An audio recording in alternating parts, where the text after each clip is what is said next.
Good morning. Today is the 9th of Shvat, and the day before Yud Shvat, and the 31st of January. And we're up to, we talked about the masculine and feminine letters. We're talking about the horses and the fact that the horses had a special change that happened in Pharaoh's army yesterday. And we saw the imagery, the symbolism of horses being letters. So that's why we had masculine and feminine letters. And now it says,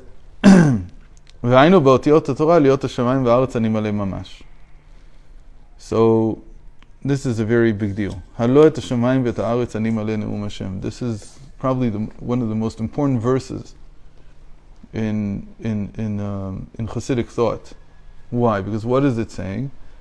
God is saying, behold, do I not, or not do I not, how do I say, hello, for the heavens and the earth I fill, vows God, or says God, right? What does that mean, the heavens and the earth I fill? So, you know the big machlokas. We're on page 17. Oh, wrong side. We're here. So, you know the big machlokas about tzimtzum. Is it kipshuto, not kipshuto? Is the contraction, meaning the concealment of God's light, is that a concealment or is it a actual contraction that the light, the presence is not here? So there's 4 different opinions. We spent actually some time, like a year and a half ago, studying the Rebbe's letter and then a few Maimarim about it and so on. So the main verse that is brought as the proof, or not proof, but as the source for the fact that God fills everything, that there's, as the Zohar says, nowhere that is free of Him. Leitatar panui minei. There is no place that is without godly presence in the heavens and the earth. Is this verse from Jeremiah. This is Jeremiah 23:24. Halo et hashamayim ve'et haaretz ani maleh neum Hashem. So, according to Baal Shem Tov, where the tzimtzum is not kipshuto, that the contraction is not anything more than a analogy, a model for understanding why we don't see God's presence everywhere. So then, what this means is that not only is God present everywhere, but His very substance is everywhere. What did the opponents of this view say? They said this means that no place is free of God's providence, which is like His light, but not that no place is free of God's substance, He Himself. Okay, so that's how this, but this verse is very central in that whole discussion. But now he brings for us,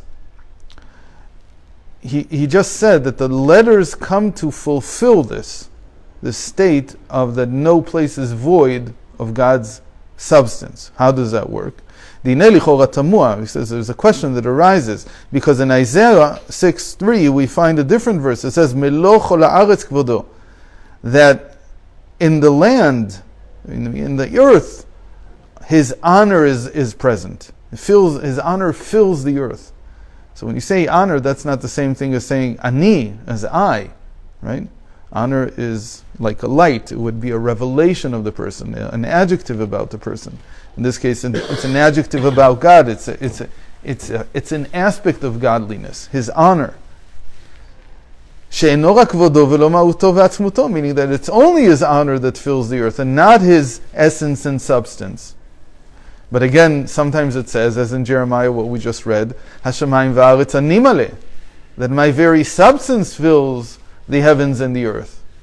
Dehainu ma'uto v'atzmuto, His essence and His substance, shu b'chinat ani mamash, which is truly I, the substance. Ach shneim emet, but they're both true. That it's both His honor and His very essence and substance. How does that work? שבאמת אני מלא ממש, אחרי יוכל להתלבש בעולם הגשמי בשפל ומלא קליפות. That it's truly that His essence and substance is present everywhere. But how can it engarb within a world that is full of impurity. To engarb is different than to be present. And that Chassidus says. It's concealed because it's not engarbed. Engarb is mitlabesh? Yeah, mitlabesh.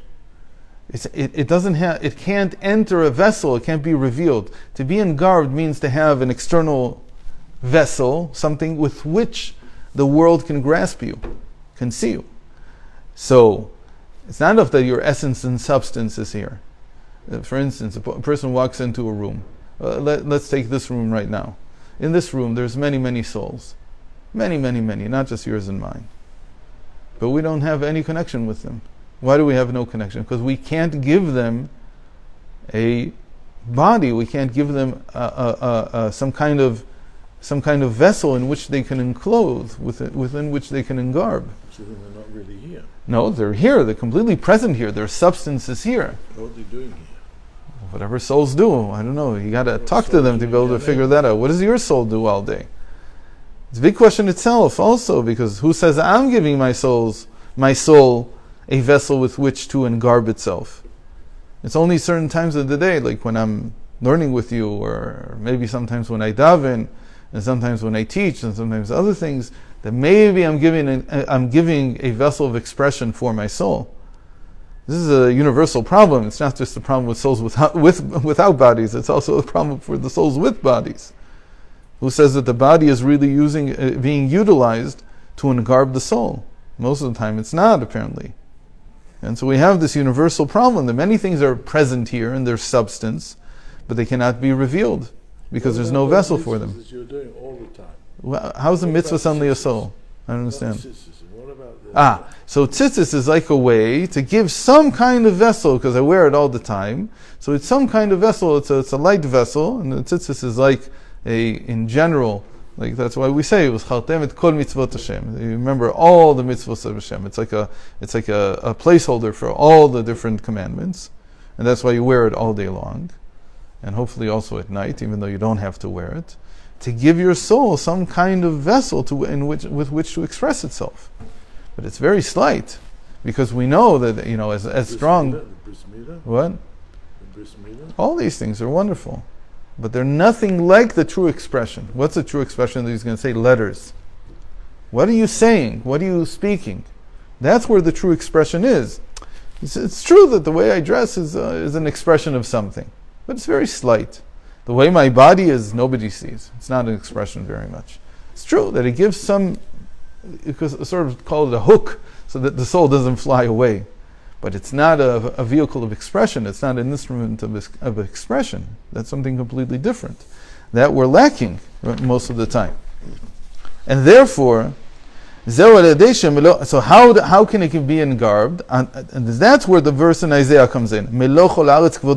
That his honor fills the entire earth. And the honor, what's the honor? The honor is Torah. There's only Torah is honor. What do we mean by Torah? Kavod b'gimatria lamed bet v'lamed bet nitivot chokhmah. And kavod, honor, also equals 32, alluding to the 32 pathways of wisdom. What are these? These are explained in Sefer Yetzirah, right? They're not explained really. You have to read the commentary of the Raibid, or the Ramban also wrote about this. There's a few different commentaries that explain what they think the 32 pathways of wisdom are. But what they all have in common is that these are modes of thinking that require words.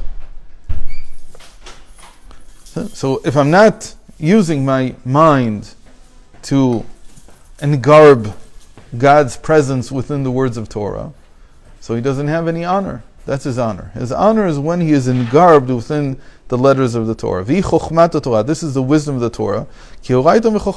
Because as the Zohar says, Torah came out of wisdom, as it were. So if you have a garment, so then you can reveal the very substance also. And then you can reveal what Jeremiah said, that the entire universe is full of his substance. Okay. And as we said, this is what it means to have masculine letters that come from above to below, because they're used to reveal God's substance. So this is Torah that has to come from above to below. It's not the Torah that we create. It's not our thinking. It's something that descends from above. And so these are the holy texts that we have, the scripture as they call it.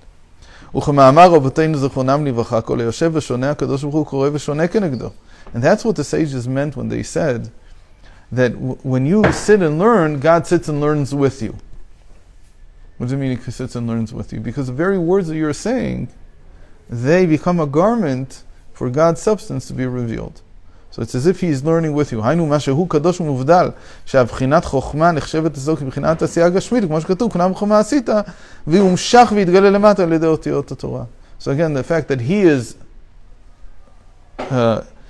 transcendent, he's above everything, but with the vehicle of the letters of the Torah, these are his garments, these are the true garments of expression, then he can descend down, as it were, into and be revealed in this world. So when a person is saying words of Torah, and he's all the more so when he's laning, when he's reading from a Torah scroll, that's the ultimate masculine letters, then what you're hearing is what we call, this is the engarment of God. So the letters are changing? What? The letters are changing? What do you mean changing? You said the ultimate. Okay, because there's lower levels. Again, if it was when I just say my theories about something, so that's like feminine letters coming from below. So they're also an engarment, but not at the same level. The engarment from above to below has to be the words of the Torah itself. So when you read it from the Torah scroll, then you're at a completely different level. That's why the Arizal in his kavanot, the highest kavanot that he has is laning. It's very interesting. When you hear the Torah being read in public, that is the highest you can reach in terms of your kavanah, in terms of your intent. Because what's going on here is God's very substance is being revealed. This is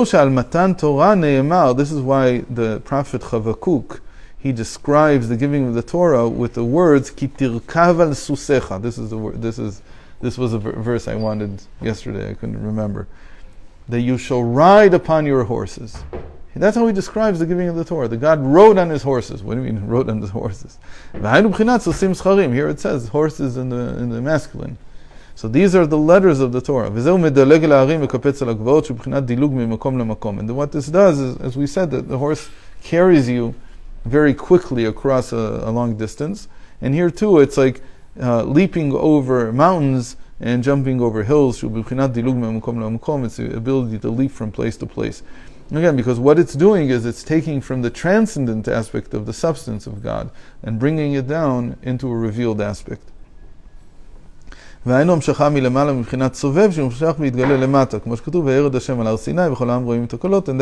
what it means that we take down from the sovev, from what is imperceptible and incomprehensible, which we call the surrounding light of God, which cannot be integrated easily into the mind.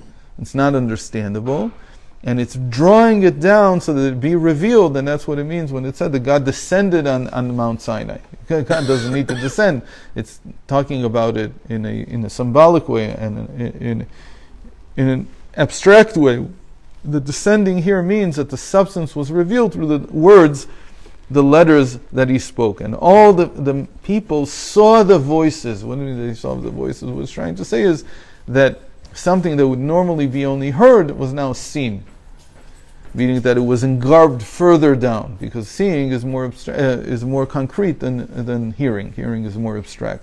So that which was abstract, hearing, became now sight. And all these images mean the same thing. So now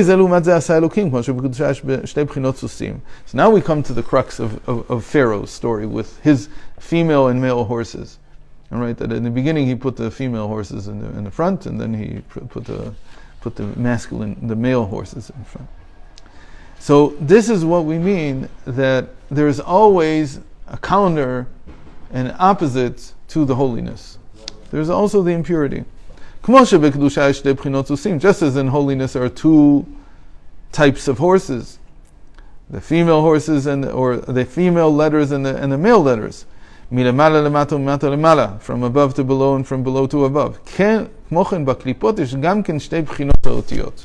So in the impure husks, meaning in these external aspects of the world, which can either be just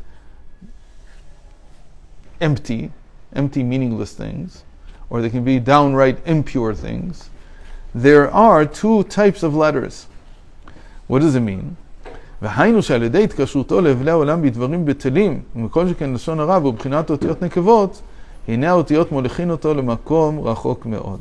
So first of all, there are the female impure letters. What are these? When a person speaks badly of someone else, lashon hara, or that he speaks empty words. That would be like klipas noga, the intermediary husk.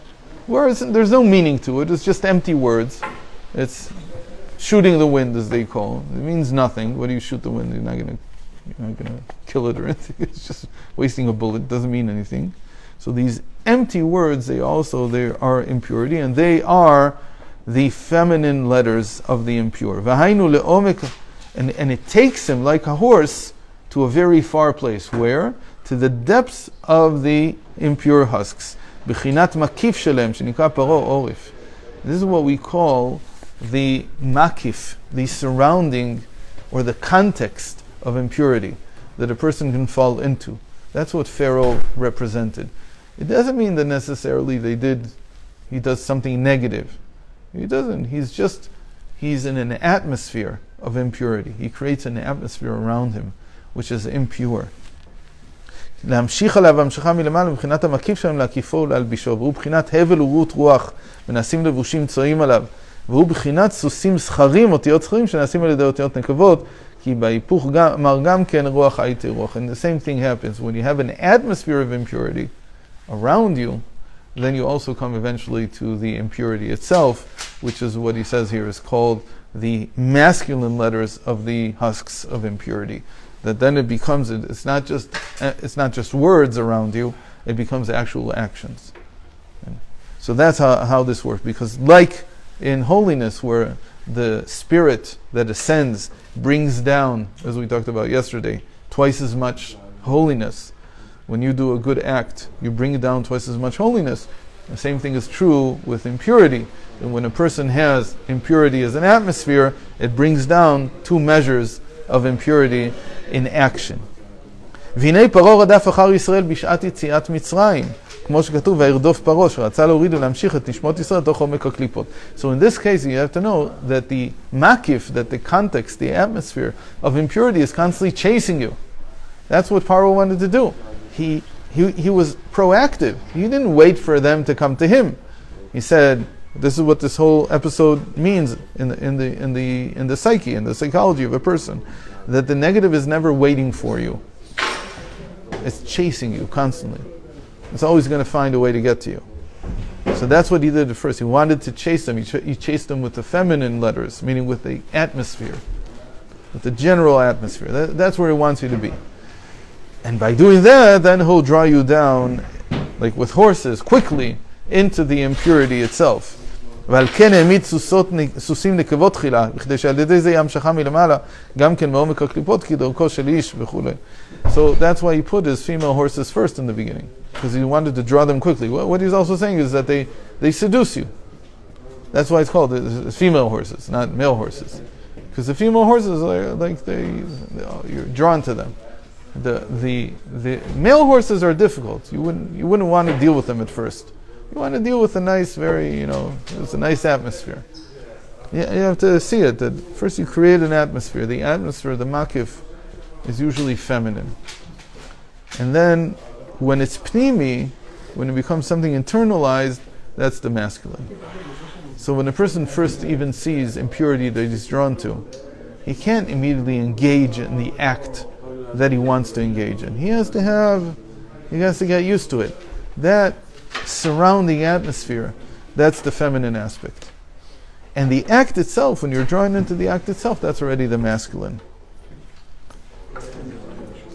אך הקדוש ברוך הוא הפך ועשה את הסוסים, שני אותיות האלו באלוקות, בכדי להיות המשכת אלוקות למטה, וזהו והשם הולך לפני ימם, ואחר בשעת קריאת ים סוף נעשה לאלפר, ויישא מלאך אלוקים, ההולך לפניהם וילך מאחריהם כנען.